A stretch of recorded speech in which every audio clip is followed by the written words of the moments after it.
Let's bring in Scott Phillips now, the Chief Investment Officer at the Motley Fool. Speaking of Brambles, Scott, good morning to you. Its share price and infomedias have risen on news of potential takeover bids.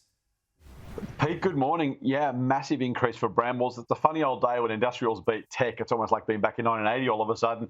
It's one of those stories, I think, that is a bit of a surprise for many. It might be yet the last hurrah for the M&A activity because of rates going up. When money was free or almost free, it made it much, much easier to go and splash some cash to go and make some purchases, particularly those private equity guys with long-term perspectives, the ability to wait and have that cash flow generate to them over a number of years. But as money gets more expensive, we're going to see fewer and fewer of these deals go through, or they're going to be riskier if they happen. So a bit of a surprise. Brambles jumping 11% yesterday on that news. Infomedia as well, little tech company, also getting some takeover interest.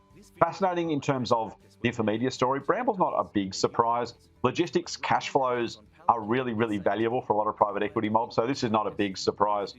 There is the potential still that Brambles may break itself up to avoid that takeover going ahead, so it's not necessarily a fait accompli, but the market assuming it will, as I said, with that 11% price increase yesterday. Let's go to the Prime Minister's housing plan. Of course, we know now that first home buyers can take out up to 50k or 40% of their super to buy their first home, Scott, but some people expect that precise figure is exactly what houses will rise by. What are your thoughts on that?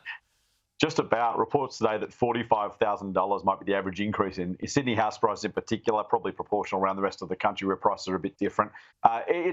Look, Senator Jane Hume has admitted exactly that. Now, the government's saying, but this will be short-term, it'll be temporary. Our other measures will eventually take that away. I think it'd be a surprise, mate. You've got to add, look, if we have more people in the houses and you don't change any of the supply dynamics or the price that people are prepared to pay, you don't bring that down through, God forbid, tax changes or something else, more demand must mean house prices go up. There is no other alternative. Even if people move out of the ability to sell a house and downsize and put that into super, they're moving into another property. It might be a smaller property, but that forces someone else out of that property as well. The more demand you create for housing purchases, it is literally year 8 economics, year 8 commerce. You're going to push prices up.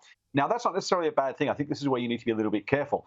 Is it worth it to have more people in the housing market? That's an open question, because at the end of the day, if you want to increase ownership, you are literally saying more owner-occupiers. Now, if there's fewer investors, then that becomes a bit of a trade-off. But if you do nothing else other than throw more money at the housing market, same number of buyers, same number of sellers, but more cash to chase those prices, it literally is it's year 8 commerce. The prices must go up. Jane Hume was right to acknowledge that, telling the truth. I like that.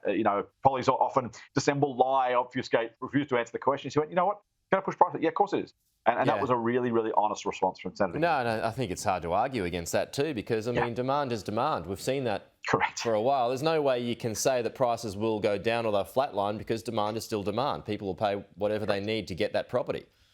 That's exactly right. And so unless you change either the amount they can afford to pay at the top end, so bring something else back, if you let first-time buyers pay more, but maybe change, and again, I'm not saying we should, negative gearing or capital gains or borrowing limits or something else for everybody else. Unless you replace one lot of demand with another, you're only adding to that demand, as you say. Yeah, no, I had Michael Suker on the show yesterday saying the price rises will be immaterial, but I'm not so sure about that. Anyway, we'll finish on Warren Buffett, Scott. Spending big while the market falls. He's got some form in this space, doesn't he?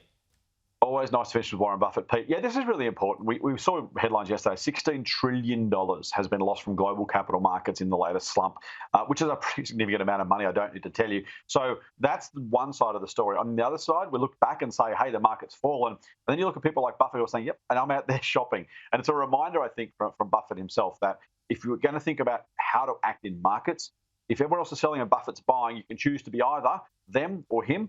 I think you know from past experience, Pete, that I'd rather be Buffett than not. Now, I'm not going to be Buffett, but if I can mirror some of that and buy while others are selling, being greedy while others are fearful, as Buffett famously says, I think that's probably an appropriate thing to do.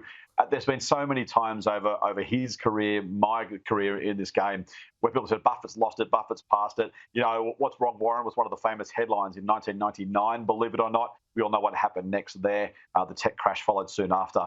So, yeah, look, no guarantees. Buffett is not infallible, but it's a reminder that, while other people are buying, we're talking about what's happened in the past, maybe even what's still happening.